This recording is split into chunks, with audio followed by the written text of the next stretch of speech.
இருந்தே நான் எல்லாத்தையும் சொல்றேன். மிக முக்கியமான அடிப்படை விஷயம், செந்தில் பாலாஜிக்கு நாங்க ஜாமீன் வழங்கினது இந்த கேஸுடைய மெரிட், அதாவது இந்த கேஸுடைய தன்மையை பொறுத்து கிடையாது. அவருக்கு மனிதாபிமான அடிப்படை, இன்னும் சொல்ல போனா ஆர்டிகல் 21 படி அவருடைய பர்சனல் லிபர்ட்டி, அதாவது அடிப்படை உரிமை அப்படின்றது மீறப்படக்கூடாது அப்படின்ற ஒரே காரணத்துக்காக தான் நாங்க அவருக்கு ஜாமீன் கொடுத்திருந்தோமே தவிர, இந்த வழக்குல அவரு தவறா சிக்க வைக்கப்பட்டுட்டாரு அந்த மாதிரியான சினாரியோக்குள்ள நாங்க போகவே இல்லை அப்படின்றத நீதிபதிகள் கிட்டத்தட்ட இந்த வார்த்தைகளை பயன்படுத்தி தான் சொல்லியிருந்தாங்க. அதாவது செந்தில் பாலாஜிக்கு அவருடைய அடிப்படை உரிமை பறிக்கப்படக்கூடாது அப்படின்றதுக்காக தான் ஜாமீன் வழங்கணும் அப்படின்றத திட்டவட்டமா சொல்லிட்டாங்க.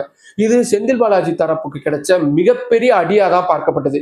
ஏன்னா வெளியே ஜாமீன் பெற்று வந்ததுக்கு அப்புறமா அவங்களுடைய நடவடிக்கைகள், இந்த கேஸ்ல நான் தவறா சிக்க வைக்கப்பட்டிருக்கிறேன், அதனால்தான் எனக்கு ஜாமீன் உச்சநீதிமன்றம் கொடுத்துட்டாங்க அப்படின்ற மாதிரியான தொனில அவங்க பேசிக்கிட்டு இருந்ததுக்கு முழுக்க முழுக்க முற்றுப்புள்ளி வைக்கக்கூடிய வகையில தான் உச்சநீதிமன்றத்துடைய இந்த ஸ்டேட்மெண்ட் அப்படின்றது அமைஞ்சிருக்கு. அடுத்ததா நாங்க உங்களுக்கு ஜாமீன் வழங்கிட்டோம், ஆனா நீங்க அடுத்த